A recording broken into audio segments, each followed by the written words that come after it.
بسم اللہ الرحمن الرحیم۔ شب برات میں کس کے نام سے فاتحہ دی جائے اور کن چیزوں کو تیار کیا جائے کہ ان چیزوں پر فاتحہ ہو؟ بہت سے حضرات کہتے ہیں کہ شب برات میں جو فاتحہ دی جاتی ہے وہ صرف حضرت اویس قرنی رضی اللہ تعالیٰ عنہ کے نام سے دلانی چاہیے۔ بہت سے حضرات یہ کہتے ہیں نہیں، صرف حضرت حمزہ رضی اللہ تعالیٰ عنہ کے نام سے فاتحہ ہونی چاہیے، اور کچھ حضرات یہ بھی بولتے ہیں کہ حضور صلی اللہ تعالیٰ علیہ وسلم کے نام سے ایصال ثواب ہونا چاہیے۔ تو اس کلپ کے اندر ہم یہی جانیں گے کہ شب برات کے اندر کن چیزوں پر فاتحہ ہو اور کس کے نام سے فاتحہ دی جائے۔ شب برات میں خاص طور پر بہت سے سنی حضرات حلوہ تیار کرتے ہیں۔ کچھ اعتراض کرنے والے اس حلوے پر اعتراض بھی کرتے ہیں کہ حلوے پر فاتحہ کیوں ہو رہی ہے۔ جو چیزیں حلال ہیں، جو چیزیں پاک ہیں، کھانے کے لائق ہیں، ان تمام چیزوں پر آپ فاتحہ دے سکتے ہیں، کیونکہ قرآن پاک کے اندر رب نے ارشاد فرمایا پاکیزہ چیزیں پاک لوگوں کے لیے ہیں۔ تو قرآن پاک اور حدیث مصطفیٰ کے ذریعے سے جو چیزیں پاک ہیں، حلال ہیں، آپ ان تمام چیزوں پر فاتحہ دے سکتے ہیں۔ ایسا کوئی ضروری نہیں کہ شب برات میں صرف اور صرف حلوے پر ہی فاتحہ دینا واجب اور ضروری ہے۔ ایسا جو لوگ کہتے ہیں یا کرتے ہیں یا سمجھتے ہیں، یہ بالکل غلط ہے۔ فاتحہ کسی بھی چیز پر لگ سکتی ہے، البتہ حلوے پر فاتحہ لگانا یہ بہتر ہے اور مستحب ہے، کیونکہ حضرت عائشہ رضی اللہ تعالیٰ عنہ کی حدیث پاک ہے، آپ فرماتی ہیں حضور صلی اللہ تعالیٰ علیہ وسلم کو حلوہ بہت پسند تھا۔ حلوے کا مطلب ہے میٹھی چیز آپ کو بہت پسند تھی، تو آپ اگر حلوہ بناتے ہیں تو وہ بھی میٹھا ہی ہوتا ہے، چاہے وہ گاجر کا حلوہ ہو، چاہے وہ سوجی کا حلوہ ہو یا دوسری چیزوں کا حلوہ ہو، وہ میٹھا ہی ہوتا ہے، اس پر آپ فاتحہ دے سکتے ہیں۔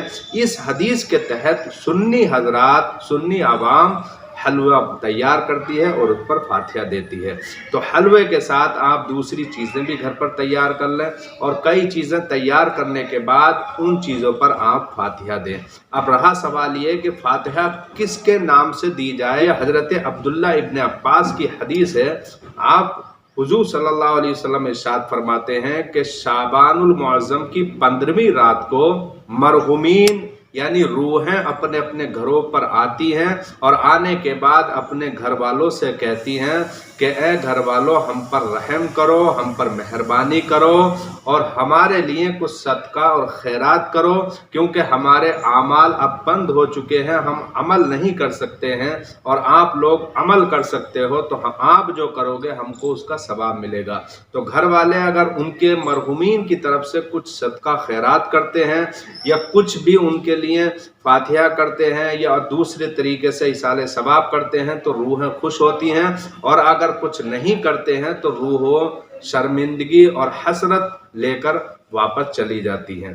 یہ روحیں گھروں پر آنا یہ حدیث پاک سے ثابت ہے، لیکن نیک لوگوں کی روحیں، مومنوں کی روحیں آتی ہیں۔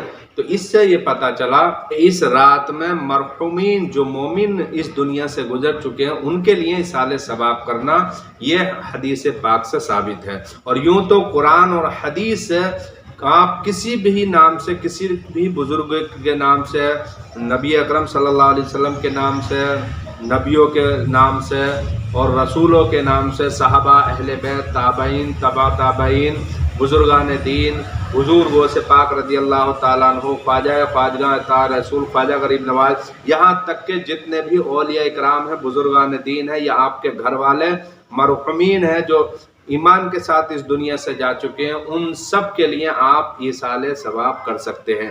کسی ایک بزرگ کے نام سے فکس کر دینا کہ صرف انہی کے نام سے اس شعبان المعظم کی 15ویں تاریخ میں فاتحہ دی جانی چاہیے، ایسا کہیں بھی لکھا ہوا نہیں ہے۔ آپ جس بزرگ کے نام سے چاہیں ایصال ثواب کر سکتے ہیں۔ اللہ تبارک تعالی ہم سب کو اپنے مرحومین کے لیے زیادہ سے زیادہ ایصال ثواب کرنے کی توفیق عطا فرمائے۔ السلام علیکم۔